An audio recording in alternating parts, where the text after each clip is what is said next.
Müdafiə istixbaratı xadimi Ron Rikvil Xensonga təftişlərinin ortaq qararı bilan 15 yillik qamoq cəzası verildi. Amerika Adliya Ministerliğinin yızıqçı bayanatına asaslanganda 58 yaşlı Xenson dövlət müdafiəsiga dair uçurlarını Xitayga setiş bilan ayıplangan. 2006 yıldan bu yan 5 burcaklik binadaki Müdafiə istixbarat idarəsində xizmət qılğan Xenson məxfiyyətlik dərəcəsi yuqori dərəcəlik bolğan hüccətlərə erişiş hüquqiga ega idi. O 2014 yılı Xitay istixbaratı bilan görüşüşə başlagan. Türkiye Büyük Millet Meclisi Reisi Mustafa Şentop, Marrakeş'ten paytaxtı Barat'ta ötküzülgen İslam Həmkarlıq Təşkilatı Parlamentlər Birliğinin 14. yığında söz qılğanda Məzlum Şərqi Türkistan'daki Uyğur Müslümanlarının əhvalını tilgə aldı.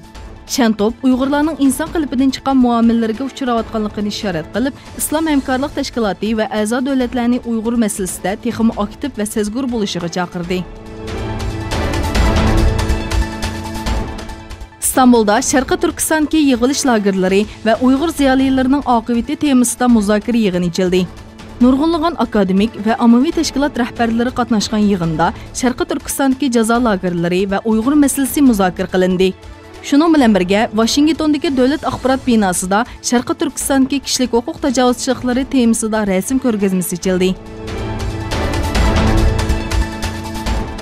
Amerika strategiyalik bombardımançı aeroplanlarının Angliyadagi Fairford hava armiya bazasıga qo'nganligi bildirildi. Şunun bilan birgə yaqinqi 2 kunda Amerikanın 3 tane B-52 tipli bombardımançı aeroplanı Angliyaga avatildi. Bundan burun Stratofos'taki B-52 tipli strategiyalik bombardımançı aeroplanı Rossiya chegarasiga yaqin joyda bayqalgan edi.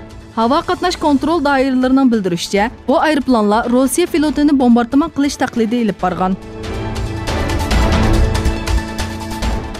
Fransiya paytaxtı Parijda seriq çilitkiliklər təkrar ko'chalarga to'kildi. Saqchilar Zəfər darvozasi ətrafida yaş aquzish bombasi orqali müdaxilə qilgandan keyin faoliyatchilar Chambers Ellis ko'chasidagi do'konlarni urib chiqdi.